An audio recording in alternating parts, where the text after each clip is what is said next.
We've got a unique environment. You benefit from being in really small classes, and I think other schools probably have larger classes. And I think hopefully you feel that we get to know you as individuals.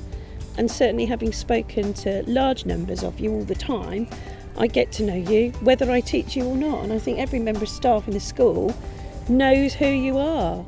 I only recently started working here, and within a few weeks I knew all the students at the school. And it's a really nice feeling walking down the corridors, and the students will stop and ask you how you are, and you find out what they've done in various different lessons. And once you get to know teachers like that, you get to almost like you get another level of education. You can understand and you can ask questions that you wouldn't necessarily normally feel comfortable asking. If you were struggling with a particular sport or anything really, you could feel like there's a teacher there that you could talk to that would help you, and you wouldn't feel like they were wanting to move on and do something else. They would be happy to help you. It's that sort of environment. The support that we get from teachers is really amazing, really, because I came back from a competition from winning it, and mostly all of the teachers came up to me and said congratulations, and that really helped and inspired me to do bigger and better things.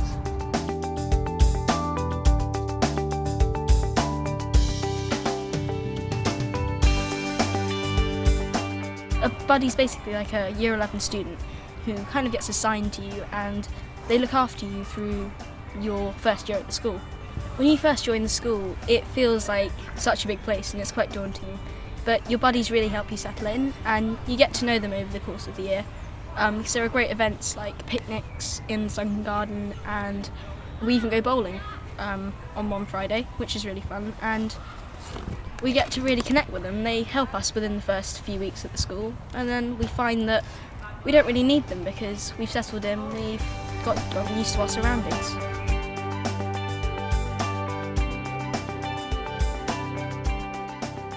We've got lots of children involved in elite sports in school, lots of international performers in sailing and swimming and running and table tennis and pole vaulters. We've got children in school that are competing pretty much every weekend abroad. So we have to really modify what we do, and that's part of us having a very individual approach with children in our school. And we really do offer something that's quite bespoke, and I don't think that's so easy in large environments. Well, dancing's always been a very big part of my life, and I've always tried to balance education with dancing, and the school has really helped me with that. They've always supported me whenever I'm preparing for like the World Championships or any other big event. I've always had like my own deadlines. Whenever I've missed any work, the teachers were always there to help. During a lunchtime, any teacher I'd want to get help with, they'd make up the time, they'd sit with me during lunchtimes and work on the work I've missed.